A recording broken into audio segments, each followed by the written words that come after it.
অনন্ত অপেক্ষা পর্ব ২। রাতের শহর এখনো নিস্তব্ধ। বৃষ্টির শব্দ ধীরে ধীরে কমে আসছে, কিন্তু আকাশের গর্জন থামেনি। যেন প্রকৃতি নিজেই কিছু বলতে চায়, কিছু জানাতে চায়। ঢাকার অন্ধকারাচ্ছন্ন রাস্তায় এক চিলতে হলুদ বাতি ঝিমিয়ে পড়ছে। চারপাশের পরিবেশ আরো রহস্যময় হয়ে উঠেছে। আয়েশা চিঠিটা হাতে নিয়ে দাঁড়িয়ে আছে, রাসেল তার সামনে, কিন্তু দুজনের মধ্যে যেন কয়েক যুগের দূরত্ব। তাদের মাঝখানে জমে থাকা প্রশ্নগুলো এতদিন পর আবার মাথাচাড়া দিয়ে উঠেছে। তুমি এখনো দাঁড়িয়ে আছো? রাসেলের কণ্ঠ ক্লান্ত শোনালো, কিন্তু তাতে একটা অদ্ভুত আকুতি ছিল। আয়েশা চুপ করেছিল। 5 বছর আগের সেই মুহূর্তগুলো তার মনের মধ্যে ঢেউ তুলছিল। সে রাসেলের দেওয়া চিঠিটার দিকে তাকালো। তার বুকের মধ্যে একটা চাপা ব্যথা অনুভূত হলো, যেন কোনো চাপা পড়া অনুভূতি আবার জেগে বসেছে। এই চিঠিটা কি আজকেই দেওয়ার কথা ছিল? তার কণ্ঠে কঠিনতা স্পষ্ট। রাসেল দীর্ঘশ্বাস ফেলল। হয়তো হা, আবার হয়তো না, কিন্তু আজ এটা তোমার পড়া দরকার। আয়েশা রাসেলের চোখের দিকে তাকিয়ে কিছু একটা পড়ার চেষ্টা করল, কিন্তু 5 বছর আগের সেই পরিচিত চাহনি আজ যেন সম্পূর্ণ অচেনা লাগছিল। সে কিছু না বলে চিঠিটা হাতে নিয়ে এক পা করে দরজার দিকে হাঁটতে শুরু করলো। রাসেল চুপচাপ দাঁড়িয়ে দেখল, কিন্তু কিছু বলল না। রাতের ঘন আধারে ঢাকার আকাশ জুড়ে মেঘেরা দখল নিয়েছে। কখনো বিদ্যুৎ চমকাচ্ছে, কখনো বৃষ্টি একটু কমে আসছে, কিন্তু আকাশের গম্ভীর ভাবটুকু বদলায়নি। রাস্তার বাতিগুলো টিমটিম করছে, যেন তাদের আলো অনিশ্চিত। আয়েশা নিজের ঘরে ফিরে এসেছে, কিন্তু তার মন এখনো নিচে। রাসেলের সঙ্গে দেখা হওয়ার মুহূর্তে আটকে আছে। তার হাতের তালুতে এখনো সেই চিঠিটা চেপে ধরা। একটা সাধারণ কাগজ, কিন্তু এর ভেতরে লুকিয়ে থাকা শব্দগুলোই হয়তো তার অতীত ও বর্তমানের মধ্যে নতুন সেতু গড়ে দেবে। সে ধীরে ধীরে চিঠির খাম খুলল। চিঠি। আয়েশা, তুমি যদি এই চিঠিটা পড়ো তাহলে বুঝে নিও আমি তোমার সামনে দাঁড়িয়ে সত্য বলার মতো সাহস পাইনি। তুমি আমাকে বিশ্বাস করো বা না করো, আমি শুধু চাই তুমি সত্যিটা জানো। 5 বছর আগে যা ঘটেছিল সেটা ছিল একটা ভুল বোঝাবুঝি, কিন্তু এই ভুলের পেছনে ছিল এমন কিছু কারণ যা তোমার সামনে বলা সম্ভব ছিল না। আমার চলে যাওয়ার পেছনে কেবল তোমার অবিশ্বাস ছিল না, ছিল আরো কিছু। আমি যদি তখন তোমাকে সত্যি বলতাম তাহলে হয়তো তুমি সবচেয়ে বড় বিপদের মুখে পড়ে যেতে। তুমি কি জানো সেই রাতে আমি আসলে কোথায় ছিলাম? কেন তোমার সামনে কোনো ব্যাখ্যা দেইনি? চিঠির বাকিটুকু পড়ে ওঠার আগেই আয়েশার চোখ আটকে গেল। তার বুকের মধ্যে অজানা এক আশঙ্কা জেগে বসেছে। কি এমন সত্য যা রাসেল তাকে 5 বছর ধরে বলতে পারেনি? সে চিঠির বাকিটুকু পড়তে শুরু করলো।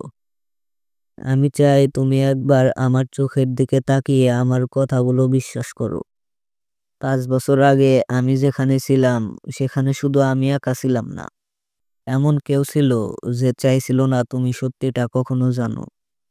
তুমি যা দেখেছিলে তার পেছনের সত্যটা ছিল আরো গভীর। কিন্তু আমি যদি তখন তোমাকে বলতাম তাহলে হয়তো তুমি আমার কাছে থেকে আরো দূরে চলে যেতে, অথবা হয়তো আজ বেঁচেও থাকতে না। তুমি কি সত্যিই আমাকে বিশ্বাস করতে চাইবে আয়েশা? যদি চাও তাহলে কাল সন্ধ্যায় সেন্ট্রাল পার্কে চলে এসো। আমি চাই তুমি আমার মুখ থেকে সত্যিটা শোনো। ইতি, রাসেল। আয়েশার শ্বাস বন্ধ হয়ে আসছিল। চিঠিটা পড়ে তার মনে হতে লাগলো 5 বছর আগের সেই রাতটা আসলে কেবল একটা বিচ্ছেদের রাত ছিল না, ছিল আরো কিছু। এমন কিছু যা সে কখনো বোঝেনি, যা সে কখনো জানতে চায়নি। কিন্তু এখন, এখন সে জানতে চায়। রাসেল কেন বলছে সে বিপদের মধ্যে ছিল? কে ছিল সেই রহস্যময় মানুষ? আর কেন সে এতদিন চুপ ছিল? বাহিরে বৃষ্টি ঝরছে টুপটাপ শব্দে। জানালার কাছে জলবিন্দুগুলো জমে, তারপর ধীরে ধীরে নিচে গড়িয়ে পড়ছে। সেই একই গতিতে আয়েশার বুকের ভেতর জমে থাকা অনুভূতিগুলো যেন ধীরে ধীরে গলে যাচ্ছে, গড়িয়ে পড়ছে অতীতের পথে। সে কি কাল রাসেলের সঙ্গে দেখা করবে, নাকি অতীতের সেই রহস্য আজও তার জীবনের অন্ধকার হয়ে থাকবে? তার হাতে রাখা চিঠিটা যেন একটা দরজা, যেটা খুললেই তার পুরনো স্মৃতিগুলো বন্যার মতো হুড়মুড়িয়ে বেরিয়ে আসবে। রাসেল, সে কি সত্যিই ফিরে এসেছে? কেন এসেছে এত বছর পর? এতদিন কোথায় ছিল? কেন এখন এসে বলছে আমি তোমাকে সত্যিটা জানাতে চাই? চিঠিটা এখনো আয়েশার হাতের মুঠোয়। তার হৃদয়ের স্পন্দন দ্রুত বেড়ে উঠছে। 5 বছর আগের সেই রাতটা তার চোখের সামনে ভেসে উঠল। 5 বছর আগে ঢাকার ব্যস্ত রাস্তা, রাত তখন প্রায় 10টা। আকাশ মেঘলা, যেন আজর বৃষ্টির পূর্বাভাস দিচ্ছে। রাসেল আর আয়েশা দাঁড়িয়েছিল একটা নির্জন পার্কের পাশে। তুমি কি সত্যিই চলে যাচ্ছ? আয়েশার কণ্ঠটা ভেঙে আসছিল। রাসেল কিছুক্ষণ চুপ করে থাকলো, তারপর ধীরে ধীরে বলল, আমার যাওয়াটা বাধ্যতামূলক আয়েশা। আমি চাইলেও কিছু করতে পারবো না। কিন্তু কেন? আয়েশার চোখে জল জমে উঠল। আমাদের এত ভালোবাসা, এত স্বপ্ন, এত প্রতিশ্রুতি, কিছুই কি তোমার কাছে সত্য ছিল না? রাসেল এক মুহূর্তের জন্য চোখ নামিয়ে নিল। তার মুখের অভিব্যক্তি কঠিন হয়ে গেল। সব সত্য ছিল আয়েশা, কিন্তু কিছু সত্য আমাদের নিয়ন্ত্রণের বাইরে থাকে। তুমি চাইলে সব বদলে দিতে পারতে, আয়েশা কাঁপতে কাঁপতে বলল। কিন্তু তুমি সেটা করনি। তুমি শুধু চলে যেতে চাও। তুমি আসলে কখনো আমাকে ভালোবাসোনি, তাই না? রাসেল এবার চোখ তুলে তাকালো। তার চোখে যেন হাজারো কথা, হাজারো না বলা কষ্ট, হাজারো অপরাধ বোধ জমেছিল। কিন্তু সে কিছু বলল না। আমি তোমার মুখ থেকে উত্তর চাই রাসেল। আয়েশার কণ্ঠ চিৎকারের মতো লাগলো। রাসেল কিছু বলতে যাচ্ছিল, কিন্তু হঠাৎই কোথা থেকে একটা ফোন কল এলো। রাসেল দ্রুত ফোনটা বের করে দেখলো, নাম্বারটাও অজানা। সে একটু দূরে গিয়ে কলটা রিসিভ করলো। কয়েক সেকেন্ড পর সে ফিরে এলো। তার চোখে ভয়, মুখে অস্বাভাবিক একটা চাপা আতঙ্ক। আমাকে এখনই যেতে হবে, রাসেল তাড়াহুড়ো করে বলল। এখন? এই মুহূর্তে? আয়েশা অবিশ্বাসের দৃষ্টিতে তাকালো। হ্যাঁ, রাসেল বলল। তুমি এটা বুঝবে না আয়েশা, কিন্তু আমি যদি এখান থেকে না যাই, তাহলে ভয়ানক কিছু করতে পারে। তাহলে আমাকে একটা উত্তর দিয়ে যাও রাসেল। আয়েশার গলা কাঁপছিল। তুমি কি আমাকে ভালোবেসেছিলে? রাসেল কয়েক মুহূর্ত চুপ করে থাকলো। তারপর ধীরে ধীরে বলল, তুমি জানো আমি সবসময় সত্য বলেছি। এতটুকুই। এতটুকুই ছিল তার উত্তর।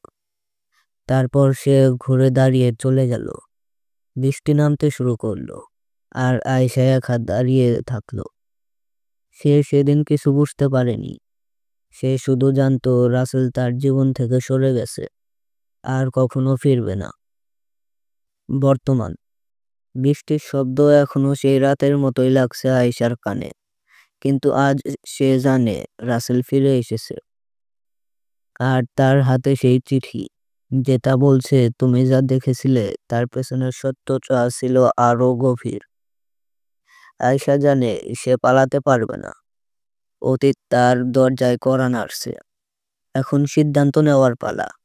সে কি সত্যি জানবে, নাকি অতীতকে অতীতেই রেখে দেবে? ঢাকার আকাশে ঘন মেঘের আনাগোনা। মধ্যরাত পেরিয়ে গেছে, তবু বৃষ্টি থামার কোনো লক্ষণ নেই। বিদ্যুতের আলো একবার জ্বলে, একবার নিভে যাচ্ছে, যেন প্রকৃতিও কোনো রহস্য আড়াল করতে চাইছে। আয়েশা একা বসে আছে জানালার পাশে, হাতে রাসেলের দেওয়া সেই চিঠি। চিঠির প্রতিটি শব্দ যেন তার বুকের মধ্যে এক একটা প্রশ্নের ঝড় তোলে। আমি চাই তুমি একবার আমার চোখের দিকে তাকিয়ে আমার কথাগুলো বিশ্বাস করো। 5 বছর আগে আমি যেখানে ছিলাম সেখানে শুধু আমি একা ছিলাম না। এমন কেউ ছিল যে চাইছিল না তুমি সত্যিটা কখনো জানো। তুমি যা দেখেছিলে তার পেছনের সত্যটা ছিল আরো গভীর। কিন্তু আমি যদি তখন তোমাকে বলতাম তাহলে হয়তো তুমি আমার কাছে থেকে আরো দূরে চলে যেতে, অথবা হয়তো আজ বেঁচেও থাকতে না। তার আঙ্গুলগুলো শক্ত হয়ে এলো চিঠির চারপাশে। কি এমন সত্য যা জানলে সে বিপদে পড়ে যেত? 5 বছর ধরে রাসেল যে অন্ধকারের ভেতর ডুবেছিল সেটা কি এবার তারও সামনে আসবে? তবে কি কাল সন্ধ্যায় সে যাবে? রাসেল কি সত্যিই অপেক্ষা করবে? তার মনের মধ্যে হাজারো প্রশ্ন, কিন্তু কোনো উত্তর নেই। 5 বছর আগের রাত, ঢাকার ব্যস্ত রাস্তার পাশের পুরনো ফ্ল্যাট বাড়ি। রাত তখন প্রায় 10:30। বাড়িটির চারপাশ অন্ধকারাচ্ছন্ন। কেবল একটি ঘরের জানালা দিয়ে মৃদু আলো ফুটে বেরোচ্ছে। রাসেল দরজা ঠেলে ভেতরে ঢুকলো। ঘরটা ছিমছাম, কিন্তু ভেতরে একটা চাপা অস্থিরতার ছাপ স্পষ্ট। বিছানার এক কোণে বসেছিল একজন লম্বা গরম পাথরের মতো কঠিন মুখ। চোখ দুটো যেন কোনো গভীর রহস্য লুকিয়ে রেখেছে। তুমি দেরি করে ফেলেছো রাসেল, সেই লোক গম্ভীর গলায় বলল। রাসেল কোনো উত্তর দিল না। সে জানে এখানে কোনো অজুহাত কাজ করবে না। লোকটি ধীরে ধীরে উঠে দাঁড়ালো। তার হাতে একটা মোবাইল ফোন। সে রাসেলের দিকে তাকিয়ে ফোনটা বাড়িয়ে দিল। এখানে যা আছে সেটা দেখলেই বুঝতে পারবে তুমি কেন এখানে আসো, আর কেন তুমি এখনোই ফিরে যেতে পারবে না। রাসেল ফোনের স্ক্রিনে তাকালো। কয়েক সেকেন্ডের মধ্যে তার চোখ বিস্ফোরিত হয়ে উঠল। এটা এটা সম্ভব নয়। রাসেলের গলা কাঁপলো। লোকটি ঠান্ডা গলায় বলল, এটা সম্ভব, এবং এটাই সত্যি। রাসেল ধপ করে সোফায় বসে পড়ল। তার মাথার মধ্যে হাজারো প্রশ্ন ঘুরতে লাগলো। এই সত্য যদি আয়েশা জানতো, তাহলে কি রাসেলের উপর বিশ্বাস হারিয়ে ফেলতো? বর্তমান। সকাল হয়ে গেছে। আকাশ এখনো মেঘে ঢাকা, কিন্তু বৃষ্টি থেমে গেছে। চারদিকে কেমন যেন একটা বিষণ্ণতা ছড়িয়ে আছে। আয়েশা অনেক রাত পর্যন্ত জেগেছিল। চিঠিটা সে কয়েকবার পড়েছে, কিন্তু প্রতিবার নতুন করে মনে হয়েছে কিছু একটা সে বুঝতে পারছে না। রাসেল কেন বলছে সে বিপদের মধ্যে ছিল? তার মনে হলো সে আর অপেক্ষা করতে পারবে না। সে ঠিক করলো আজ সন্ধ্যায় সে সেন্ট্রাল পার্কে যাবে। তবে সত্যটা কি তার সহ্য করার মতো হবে? ঢাকার আকাশে সূর্যের আলো উঠলেও মেঘের ভারে তা যেন ঢাকা পড়ে গেছে। রাতের বৃষ্টির পর শহরের রাস্তায় ভেজা হওয়ার এক অন্যরকম অনুভূতি। চারদিকে সবকিছু স্বাভাবিক মনে হলেও আয়েশার ভেতরের অস্থিরতা থামছে না। চোখের নিচে গভীর কালো ছাপ পড়ে গেছে, যেন সারা রাত ঘুম হয়নি। বাস্তবেও তাই। রাতভর রাসেলের দেওয়া চিঠিটার প্রতিটি শব্দ তার মনের মধ্যে বাজছিল। সে বারবার ভাবছে, আমি যদি সত্যটা জানি তাহলে কি হবে? আমি কি এটা মেনে নিতে পারবো, নাকি আমার জীবন আরো এলোমেলো হয়ে যাবে? আজ সন্ধ্যায় রাসেল তাকে সেন্ট্রাল পার্কে ডাক দিয়েছে, কিন্তু আয়েশার মনে হচ্ছে তার আগে কিছু একটা জানা দরকার। কিন্তু কি? তার মন বলে দিচ্ছে এই চিঠির রহস্যের সূত্র লুকিয়ে আছে 5 বছর আগের সেই রাতে। সে উঠে দাঁড়ালো। একটা সিদ্ধান্ত নিতে হবে। 5 বছর আগের কোনো এক রাত। রাত তখন প্রায় 11:20। চারপাশে নিস্তব্ধতা। ঢাকার রাস্তাগুলো ফাঁকা হয়ে আসছে। একটা কালো গাড়ি ধীরে ধীরে শহরের এক পুরনো গলিতে ঢুকল। গাড়ির কাচ কালো। ভেতরে কে আছে বোঝার উপায় নেই। ফুটপাতের ধারে রাসেল দাঁড়িয়েছিল। তার চোখ গম্ভীর। চোখ দুটো চাপা দুশ্চিন্তায় ছায়া ফেলছে। গাড়ি এসে তার সামনে থামলো। কাচ নামতে লাগলো ধীরে ধীরে। ভেতরে বসে থাকা লোকটাকে দেখে রাসেলের শির দ্বারা বয়ে একটা ঠান্ডা স্রোত নেমে গেল। তুমি কি জানো তুমি কি ঝামেলায় জড়িয়ে গেছো? লোকটির কণ্ঠ ছিল ভয়ঙ্কর শান্ত। রাসেল ঠোঁট চেপে ধরল। সে জানে এই মুহূর্তে ভুল কোনো কথা চলবে না। লোকটি একগাল হেসে বলল, তুমি যা দেখেছো তা ভুলে যাও। এটা তোমার জন্যই ভালো হবে। রাসেল মুখ শক্ত করে বলল, আমি কিছু ভুলিনি এবং আমি এটা ছেড়ে দেব না। লোকটির চোখ জ্বলজ্বল করে উঠল। সে আস্তে করে বলল, তুমি কি নিশ্চিত? তাহলে কিন্তু তোমার জীবন বদলে যাবে। শুধু তোমার নয়, তোমার চারপাশের সবাই ক্ষতিগ্রস্ত হবে, বিশেষ করে আয়েশা। রাসেলের দম বন্ধ হয়ে আসছিল। সে জানতো সে যদি সত্যটা প্রকাশ করে তাহলে শুধু তার জীবন নয়, আয়েশার জীবনও বিপদের মুখে পড়বে। এই মুহূর্তে রাসেলের মাথায় শুধু একটা কথাই ঘুরপাক খাচ্ছিল, আমি যদি চুপ না থাকি তাহলে ওরা আয়েশাকে আঘাত করবে। বর্তমান সকাল গড়িয়ে দুপুর হয়ে এসেছে। আয়েশা ঘর থেকে বের হলো। কোথায় যাবে সেটাও ঠিক জানা নেই। তার মনে হচ্ছিল কেউ যদি তাকে একটু সাহায্য করত তাহলে হয়তো এই অন্ধকার থেকে বের হতে পারত। ঠিক তখনই তার ফোন বেজে উঠল। আয়েশা ফোনটা রিসিভ করল। হ্যালো। অন্য প্রান্ত থেকে একটা পরিচিত কণ্ঠ ভেসে এলো। আয়েশা, তুমি কি ভালো আছো? আয়েশা কণ্ঠ শুনেই বুঝতে পারলো এটা শান্ত চৌধুরী। শান্ত ছিল রাসেলের সবচেয়ে কাছের বন্ধু, আবার আয়েশারও ভালো বন্ধু ছিল। কিন্তু 5 বছর আগে সে হঠাৎ করে কোথায় যেন চলে গিয়েছিল। তারপর আর কোনো যোগাযোগ ছিল না। শান্ত? আয়েশা কিছুটা অবাক হয়ে বলল, তুমি কোথায় ছিলে এতদিন? শান্ত কিছুক্ষণ চুপ করে থাকলো। তারপর বলল, আমি চাই না তুমি রাসেলের কাছে যাও। আয়েশার বুকের মধ্যে ধাক্কা লাগলো। তুমি কি বলছো? কেন? শান্তর কণ্ঠ ছিল সিরিয়াস। কারণ এই পুরো বিষয়টা তোমার ভাবনার চেয়েও অনেক বেশি জটিল। 5 বছর আগে যা ঘটেছিল সেটা শুধু একটা ভুল বোঝাবুঝি ছিল না। এর পেছনে এমন কিছু আছে যা তুমি এখনো জানো না।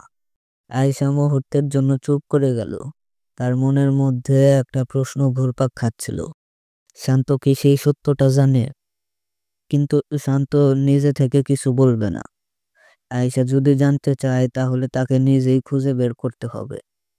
সে ধীরে ধীরে বলল, শান্ত, আমি রাসেলের সঙ্গে দেখা করব। আমাকে যা জানার জানতে হবে। শান্ত একটা দীর্ঘশ্বাস ফেলল। ঠিক আছে, তুমি যদি সত্যিই জানতে চাও তাহলে সাবধানে থেকো। ফোন রেখে আয়েশা একটা গভীর শ্বাস নিল। তার মনে হচ্ছে সত্যটা হাতের নাগালে, কিন্তু সেই সত্য কি তার সহ্য করার মতো হবে? সন্ধ্যা, সেন্ট্রাল পার্ক। আকাশ ধীরে ধীরে গাঢ় হয়ে আসছে।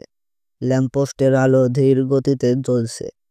চারদিকে হালকা বাতাস বইছে, কিন্তু বাতাসের মধ্যে একটা অদ্ভুত অনুভূতি রয়েছে, একটা চাপা রহস্যের গন্ধ। পার্কের এক কোণে রাসেল দাঁড়িয়েছিল। সে একবার ঘড়ির দিকে তাকালো। 6:58 PM। আয়েশা আসবে কিনা সে নিশ্চিত না, তবে তার আশা সে আসবে।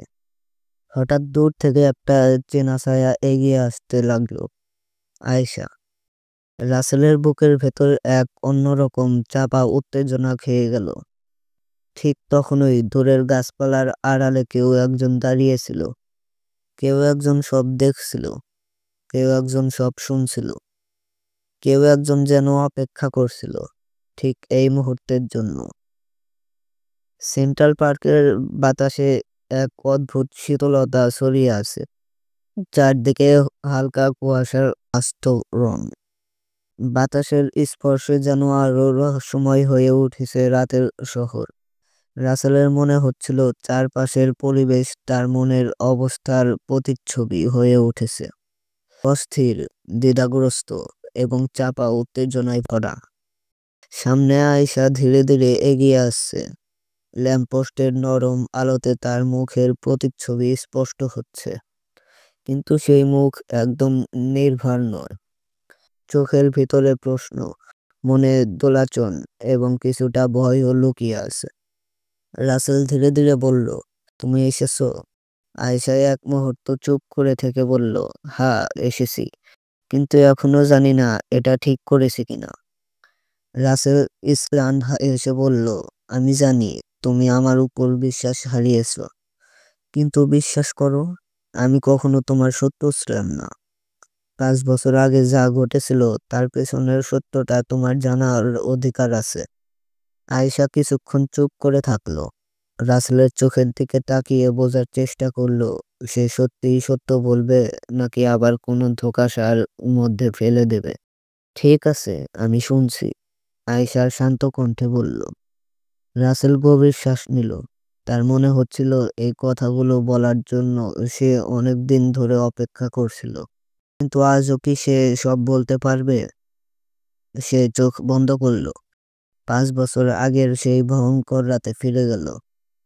5 বছর আগের সেই কোনো এক রাত, ঢাকার এক নির্জন গলিতে রাসেলের সামনে দাঁড়িয়েছিল সেই রহস্যময় ব্যক্তি। তুমি যদি চুপ না থাকো তবে শুধু তুমি না, তোমার কাছের মানুষও ধ্বংস হয়ে যাবে। এই কথাটা শুনেই রাসেলের সারা শরীর হিম খেয়ে গিয়েছিল। সেই রাতে রাসেল কিছু একটা দেখে ফেলেছিল, এমন কিছু যা সে দেখতে চায়নি, কিন্তু ভাগ্যের নির্মম পরিহাসে তাকে দেখতে হয়েছিল। সে জানতো এটা জানাজানি হলে শুধু তার নয়, আয়েশার জীবনও বিপদের মুখে পড়বে। তাই সে চুপ ছিল, কিন্তু তার চুপ থাকা কি আসলেই সঠিক ছিল? যাই হোক, এ পর্যন্তই ছিল অনন্ত অপেক্ষা পর্ব 2। আমি জানি আমার পড়ার মাঝে অনেক ভুল হয়েছে, অনেক আটকে গেছি। তার কারণ আমি এই প্রথম উপন্যাস পড়ছি, তাই আপনারা আমার ভুলগুলো দয়া করে ক্ষমা দৃষ্টিতে দেখবেন, আর ভুলগুলো ধরিয়ে দেবেন যেন আগামীতে সেটা শুধরে নিতে পারি। ভালো থাকবেন সবাই। আল্লাহ হাফেজ।